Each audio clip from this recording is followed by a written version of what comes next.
If you're interested in learning what exact tools and products you need to clean your wheels and tires, then stick around because I'm going to break down what all we use here in our business and what the core essentials are for you, what we use a lot, we don't use very often, and hopefully this helps you pick and choose what's best for your setup. All the links will be down in the video description because I'm not going to remember almost any of these names, so just check down below for all the links.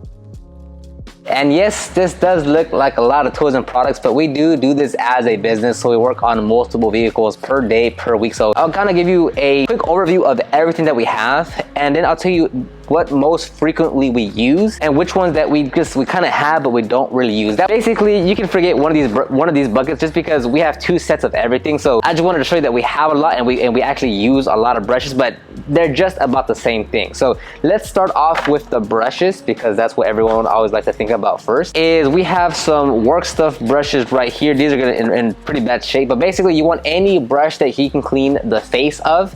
That's all you're gonna need. You're gonna need a tire brush. This is probably one of my favorite tire brushes. I'll have everything linked down below, but you're gonna need a tire brush.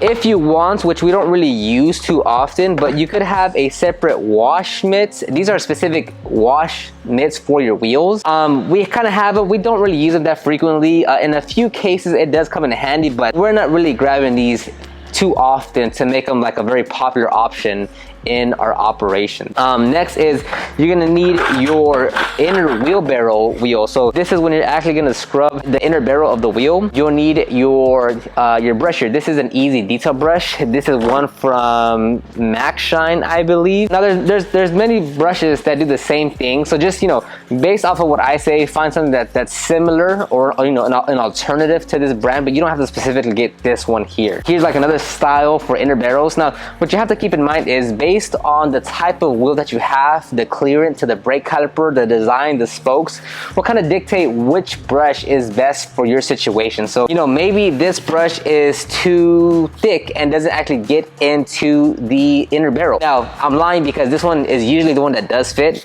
but let's say something like this one or even something like this. Maybe a wheel willy, this is from Adams, maybe a wheel willy, although it's for the inner barrel, doesn't have enough clearance to clear the brake calipers and it gets stuck. So you can't use this one because of the clearance. So you're gonna need something like this to where the bristles are very malleable and they can actually squeeze and get to those tight areas. Again, this is gonna be the same thing as this other brush here where you just need something to clean the wheel face. So whether it's a handheld brush like this where you're getting into every spoke, or you're gonna be using something like this where you can kind of give a larger stroke. Now the way that we do it is this one gets about 80% of the wheel, right? We're gonna clean and take off most of the brake dust or whatever it's on the wheel. And then we come back with a smaller brush and get the more detailed area. So this one here is for the larger general areas, gets about 80% of the wheel. And then this one gets the remaining 20%, which is in the corners and the crevices, the logo, the emblem, the wheel lugs. This is what we use that for. We're not cleaning the whole wheel just with this one. Now to clean your fenders, which is gonna be this inner liner right here, you would want this type, if possible, get this type of brush where it has this little arc. Again, I'll have everything linked down below. But you want this little arc right here because we have several of these brushes. Some don't have this arc, and it actually makes a difference cleaning the inner liner without having this arc. So if possible, get one with this arc. Next, let's go into the chemicals. All right, so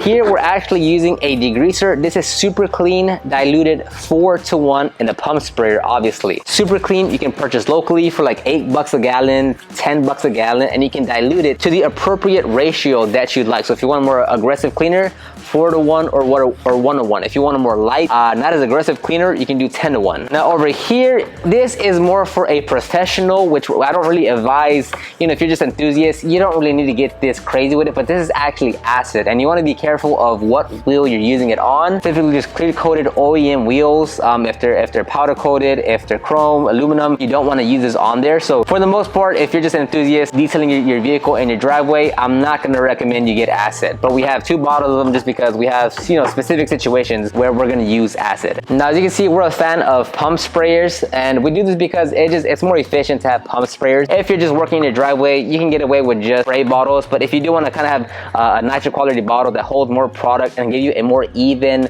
thorough spray, then some type of pump sprayer would work. This is the pump sprayer from Adams, but it's basically the IK pump sprayers.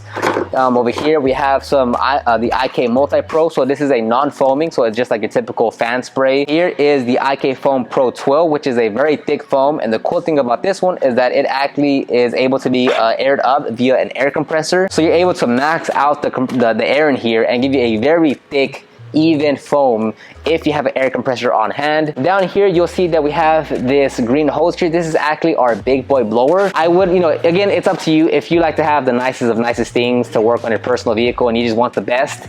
Not saying this is the best, but it's up there in terms of quality. This is the big boy. I think it was like $440. It's a great, I'll do a separate review on it later, but this can probably one of the, you know, top 2-3 brands out there for blowers, if you're interested in having just the nicest of nice. If you just want something to get the job done, this is from X Power. I believe this is like $80. We use both, so whatever situation that you're in, whatever your budget is, $80, $440, they both blow, but they will give you different end results. And over here we have a pressure washer. This is our, well, this is, you know, leads to our pressure washer, but this is our Karcher 1700 on a, I forget the hose, it'll just be linked down below, with our Mosmatic swivel gun. Pretty standard set, nothing crazy. It's on quick disconnect. This is a 25-foot hose, and the Karcher 1700, it's not the most powerful. It's not meant to be the most powerful. I think it's $150, so it's very affordable, and it gives us a good enough foaming, right? Like, I'm not going for a Kranzel that's like $1,100. Like, I'm not looking for the best. I just need something to get the job done. And with this Karcher 1700 here at the shop, it's more than enough. We do have an AR630 in our van, which is around $600 and something, and that is a lot more, you know, has a lot more features and that has a lot better specs. But even so, just with this Karcher 1700 that we've had for at least 3-4 years now, it's more than enough to handle all the vehicles that we have here at our shop. Okay, so of all of these, which ones do you really need? All right, so for us, when we're actually cleaning, what we're using most of the time is an all-purpose cleaner diluted 4:1. We're using this brush and this brush for the wheel face. We're using this for the inner liner, or the fender, whatever you want to call it. And we're using this for the inner barrel. That's typically what we're always reaching for. That's basically it. It's not, I know I just showed you a lot, I talked about it a lot, but this is essentially all that we always reach for. Certain situations, depending on the wheel, depending on what we're cleaning, yes, we're gonna grab different things, but not really. So for instance, like this one is we have a full set of these actually. And the reason why we don't use these is just because this one is the one that misses clearance most often, because it's not malleable, because it doesn't kind of, you know, contour to the wheel, like the bristles. It's like, if it doesn't have enough clearance, it's not going to get through. And more often than not, these are the ones that don't get through. Like these always, for the most part, because you can have the large one or you can have a small one, and they're going to get through the clearance or the wheel and the brake. So that's why we don't really reach towards these that often. The same thing with these wash mitts. We're not really using these too often unless it's like a big wheel with maybe 5-6 spokes and we can really just get our hands around it. And if so, we might even put this on and clean the inner barrel if the wheel is that big and the spokes are that wide from each other or far from each other. But other than that, we're not really using these too often. Again, the acid, I'd say this is more professionally used when you get a wider range of vehicles that you need to work on. But other than that, that's about it. It's nothing crazy. Again, this is optional to you, really on you, of like, do you want to spend $80 or $400 and whatever dollars that it is. Again, the pressure washer, all in all, Karcher 1700, $150. This hose line, I don't know, let's say $80. The gun, maybe all in all, less than like $400 around there to have your pressure washer set up.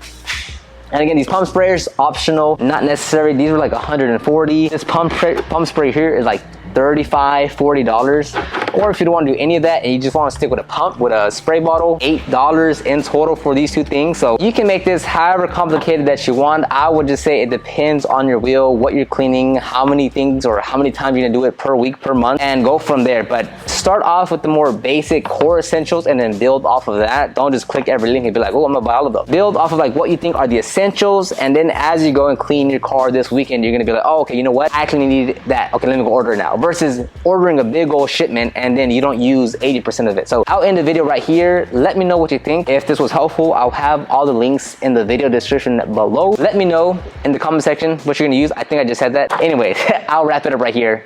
I'll talk to everyone on the next one.